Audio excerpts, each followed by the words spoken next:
পটল পোস্ত বানাবো, তার জন্য এখানে দেখুন এখানে আলুগুলো এইভাবে কেটে নিয়েছি, আর ওদিকে পটলও ঠিক এইভাবে কাটতে হবে। দেখুন এইভাবে উপর দিয়ে পাতলা খোসাটা শুধু সারিয়ে নিয়েছি।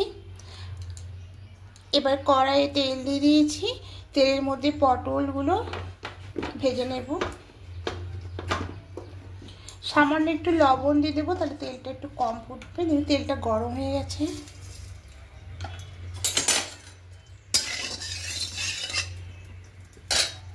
এবার পটলগুলো দিয়ে দেবো।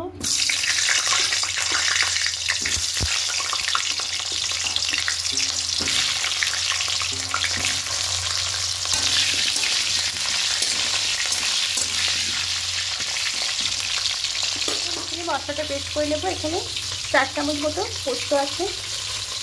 পোস্তটা প্রথমে শুকনো একটু পেস্ট করে নেব, লাল করে ভাজাকে তুলে নেব।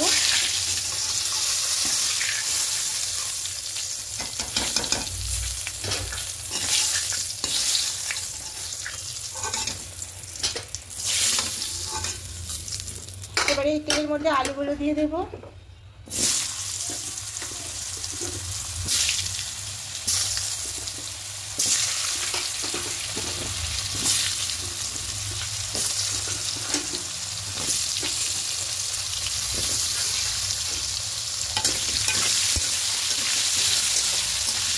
আলুগুলো লাল করে ভেজে নিয়েছি। এবার এখানে কয়েকটা শুকনো লঙ্কা দেবো, দিয়ে সামান্য একটু জল দিয়ে আর একটা পেস্ট করে এবার আলুটাকে তুলে নেব।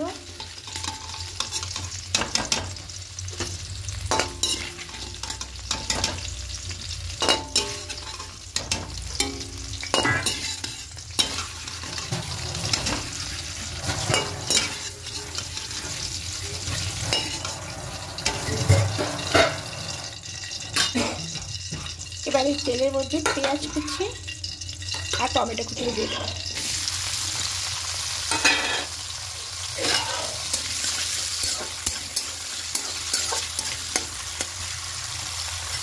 খুব ভালো করে একটু ভেজে নিয়েছি। এবার এখানে লবণটা অ্যাড করবো।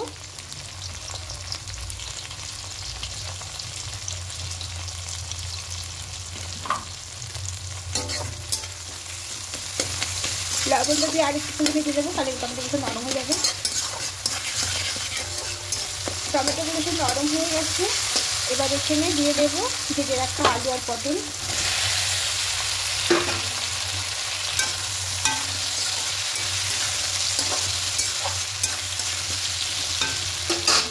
এবার যে পোস্ত শুকনো লঙ্কা পেস্ট করেছিলাম এটি দিয়ে দেবো এখানে,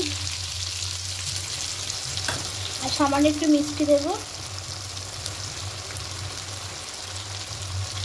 একটু ভালো করে মিশিয়ে নেব।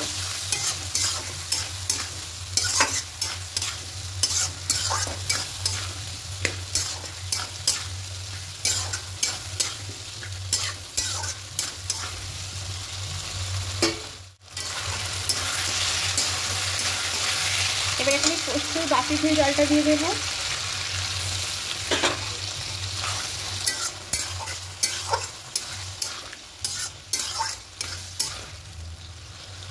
আর একটু জল দেবো।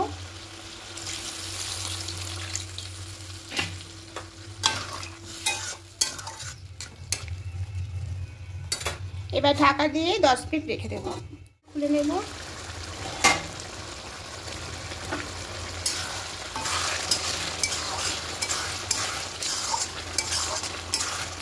দেখে নেবো আলুগুলো সেদ্ধ হয়েছে কিনা।